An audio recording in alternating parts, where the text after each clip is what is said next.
કાળુ ભગતની મેલડીના ભુવાજી અરવિંદભાઈ ગેનીબેન ઠાકોરે જે મંચ પરથી આહવાન કર્યું હતું દશામાના વ્રત બાબતમાં અને દેવાળા ભોપાળા બાબતમાં, એ ઠાકોરને આહવાન કર્યું હતું, તમને નહીં. તો દર્શક મિત્રો, જ્ઞાનીબેન ઠાકોરના સપોર્ટમાં આવ્યા ભાઈ.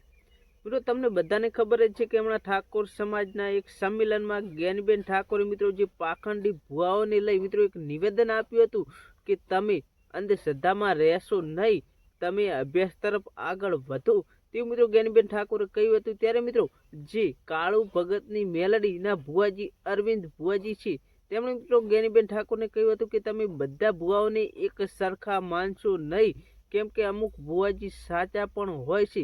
ત્યારે મિત્રો અત્યારે સોશિયલ મીડિયામાં એક ભાઈ વાયરલ થઈ રહ્યા છે. મિત્રો તેઓ કહી રહ્યા છે કે જ્ઞાનીબેન ઠાકોરે જે નિવેદન આપ્યું તે ઠાકોર સમાજને લઈને હતું, બધી સમાજને નહોતું કહ્યું, કેમ કે ઠાકોર સમાજ જે છે તે ભુવાઓને વધારે માને છે અને તેમના લીધે તેમણે જ્ઞાનીબેન ઠાકોરે ભુવાજીને કહ્યું હતું અને તમે અરવિંદ ભુવાજી જે મેલડીમાના ભુવાજી છે, તમે પોતાની માથે ઓઢશો નહીં, કેમ કે જ્ઞાનીબેન ઠાકોરે તમને કહ્યું નહીં. અને જો તમે સાચા હોય તો તમે મારા ગામડે આવો, આપણે સાંજે 5 વાગે ત્યાં પાઠ ઢાળીએ અને તમને હું એક પ્રશ્ન પૂછીશ અને જો તે પ્રશ્નનો તમે સાચો જવાબ આપી દેશો તો હું તમને મારી 1 વીઘા જમીન તમારા નામે કરી દઈશ. તો મિત્રો આ ભાઈ કહી રહ્યા છે.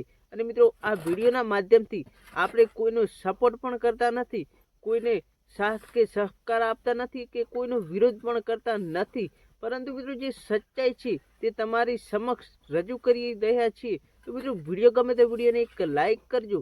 ચેનલ પર નવા આવ્યા હોય તો ચેનલને સબસ્ક્રાઈબ કરવાનું ભૂલતા નહીં.